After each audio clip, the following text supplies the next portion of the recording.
Apostolate Jesus 4 was the first miracle to change water into wine. JN 2 was the first miracle of Jesus to change water into wine. Well, yet. This is what St. John says, who has always followed Jesus and who has witnessed, and who wrote his Gospel very late, when he was old. It is in the Gospel according to St. John chapter 2. Jesus is invited to a wedding. He goes there with his mother. But at some point, her mother, Marie, realizes they have no more wine. She tells Jesus and Jesus answers, "Woman, what do you want from me? My time has not come yet." Then Mary turns to the servants and says to them, "Do whatever he tells you." Then Jesus makes them fill the jars with water and they do it. Then he turns this water into wine, and the wine was so good, that the bride and groom say, and the master of the meal, "How is it done?" Usually we serve the least good wine at the end of the meal when people are drunk and they do not realize. And then we did the opposite. Of course, under this story, which is a tiny sign, there are some extraordinary symbols, and I would obviously like to give some aspects to it. First of all, the wine that Mary asks of Jesus is the wine of his teaching. She wants him to speak finally. He's 30 years old. She knows that he came for this.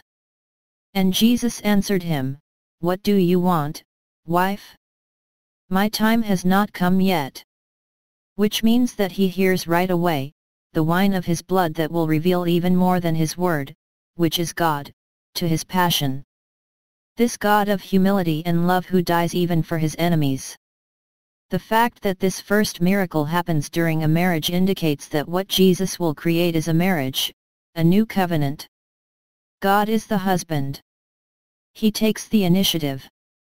He goes to seek the poor wife, the humanity wallowing in his sin, desperate, having no sense in his life, and one by one, for each soul, he proposes marriage to him, an alliance in a love of friendship reciprocal, which is called charity, the birth from above, the baptism of the Holy Spirit, a whole series of names to mean the same thing. An intimate life with God who descends towards us to love us. Marriage is God's most profound image, to signify what this covenant between God and our soul is, says St. Paul, in the Epistle to the Ephesians. Why does this marriage take place in Galilee? Galilee is not anything. It is the Galilee of nations. It is the symbol of the parallel world, the world that is not really Jewish.